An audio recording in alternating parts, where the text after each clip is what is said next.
Eto na mga kapakners, oh. Sabi ko sa inyo, namimiss nyo na ang pagluluto ni Chef eh. May bagong style na naman ang pagluluto mga kapakners. Yan, magsasaing siya ng kakaibang bigas.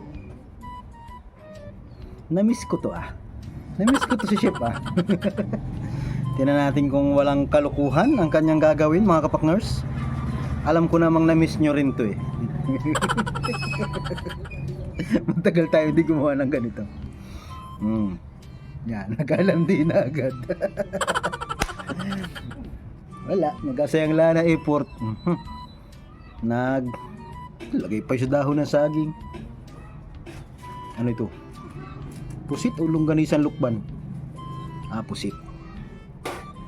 Kahawig yan ng longganisan lukban ah.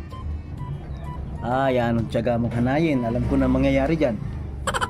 Gulo-gulo rin yan mamaya. Nanay-nanay mo pa. Sayang ang effort. Yan. Ginayat-gayat naman.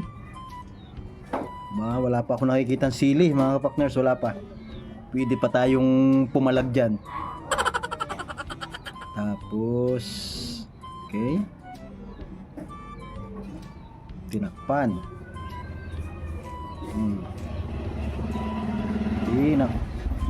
Abay, parang kala ko'y pinalutong. Ang daming luto ah. Pari ko yan ay labog na. Wala pa talagang sili mga kapakners. Makakapalag pa tayo, makakakain pa tayo. Ay, ano ito? Ano yan? Yan ang chili paste wari oh. Oh, ay high-tech na ang kanyang sili mga kapakners. Nasa garapon na. Kapag hindi bumili siya ng produktong para hindi na siya mag-blender ng sili, yan na ang binili niya oh. May nag-sponsor na nga ni. Golpe, alam na naman yan. Oh, ay wala na. Inihalo na doon. Hindi na kita lugod makatikim niyan. Iti ka raw. Nilagyan ng dahon pa ng sili. Dahon ng sili ano? Ay. Wala. Hanggang panood na lang kita muna nito. Hindi kita makakatikim yan. Sinaing na ginawa suman kanina oh. Wala. Ayaw mo na namang magpatikim ng golping halang nun oh. Ayan oh.